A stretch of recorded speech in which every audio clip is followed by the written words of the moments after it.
ఈ ల్యాండ్ అలా ఉంది. ఎందుకు? ఎందుకో తర్వాత చెప్తాను, ముందు ఎలా ఉందో చెప్పు. ఈ కనిపించే మొత్తమా? మొత్తం కాదు, ఇక్కడి నుంచి ఆ చెట్టు వరకు, చెట్టు దగ్గర నుంచి తాడి చెట్టు వరకు, తాడి చెట్టు నుంచి మళ్ళీ రోడ్డు దాకా స్క్వేర్ గా ఉంది. అయితే ఏంటి? ఆ స్క్వేరే బాగుందా? సీను, నీకేం కావాలో చెప్పు. వేణు, ఈ ల్యాండ్ కి ఈస్ట్ సైడ్ న సినిమా థియేటర్ల కాంప్లెక్స్ వస్తుంది. దీనికి వెస్ట్ సైడ్ న అదిగో చూడు ఇంజనీరింగ్ కాలేజ్ ఆల్రెడీ కట్టేసింది, త్వరలోనే ఓపెనింగ్. దీనికి నార్త్ సైడ్ న బ్రహ్మాండమైన క్లబ్ రాబోతుంది. ఇవన్నీ వచ్చేస్తే ఈ ల్యాండ్ వాల్యూ ఎంత పెరిగిపోతుందో చూసుకో. ఈ విషయం మనకెందుకు, అసలు విషయం చెప్పు. అదే చెబుతున్నాను. ఈ ల్యాండ్ నేను కొన్నాను, ప్లాట్లు వేస్తున్నాను.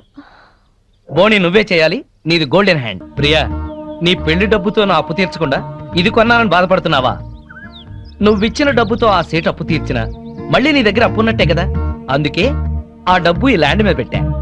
నా అంచనా ప్రకారం 2 నెలల్లోనే నేను సక్సెస్ అవుతాను. ఒకవేళ ఇంకోలా జరిగినా నువ్విచ్చిన డబ్బు నష్టపోయేదేం లేదు. ఈ ల్యాండ్ ఉంటుంది. ఇవాళ నేల మీద చెట్టును పెట్టినా కట్టడం కట్టినా పెరుగుతూనే ఉంటాయి. ఇప్పుడు చెప్పు, ఈ ల్యాండ్ ఎలా ఉందో? గోల్డ్ బిస్కెట్ లా ఉంది. All the best. Thank you very much. వెళదామా?